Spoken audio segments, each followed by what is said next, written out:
importance of having actual decentralized data is vital for the preservation of our future, What right? So that makes data decentralized? Do you actually mean it being stored elsewhere but Amazons of the world?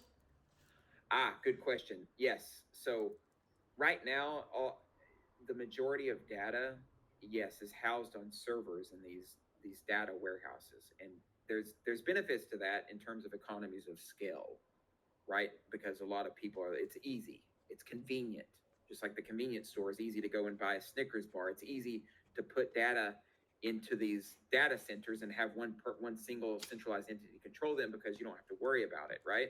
Now here's the thing.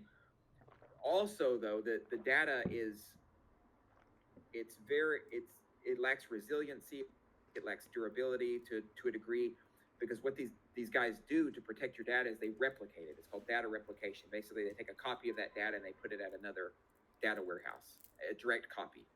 But that doesn't prevent your data from getting censored. It doesn't prevent your data from having outages at websites, right?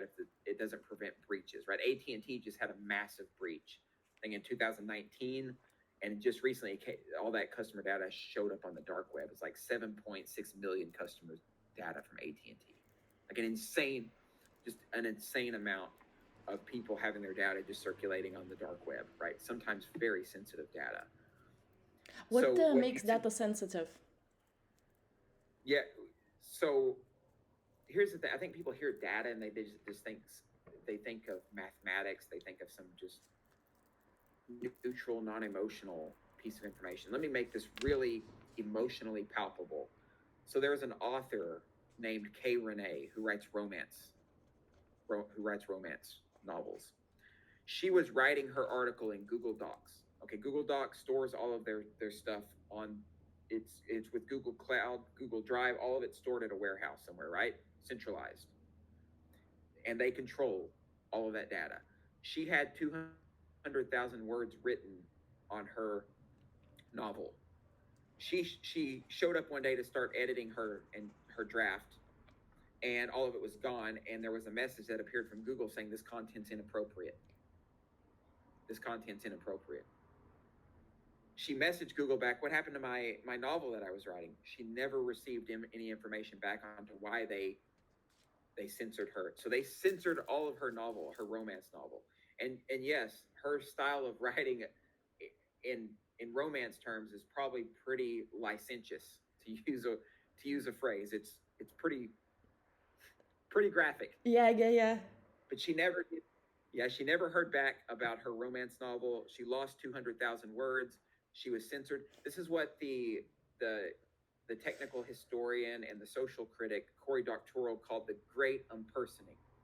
The great unpersoning. So what's happening is when you lose your data, when your data ceases to exist, that's like losing yourself. You become unpersoned. That was her, that novel. That's her livelihood. That's her writing. And when it's at when a giant corporation or government has access to all of your data, this is a phrase that we call this data colonialism. When they control your data to such a degree where they can erase you as a person, we have a huge problem. So you see the issue as it stands. If all of our stuff is just out there and someone can just control it, especially if it's personal or related to our livelihood, that's a really bad spot to be in. What do you think about like idea of owning data? What does it mean? Yeah, that's a really tough question. I think to begin with, if you own your data, that means you control it first and foremost. That means it's either you control it locally or in a decentralized sense, like we're talking about the decentralized model. Your data is spread out over a network of nodes that, and I just explained this briefly with regards to how codecs work. So there's a network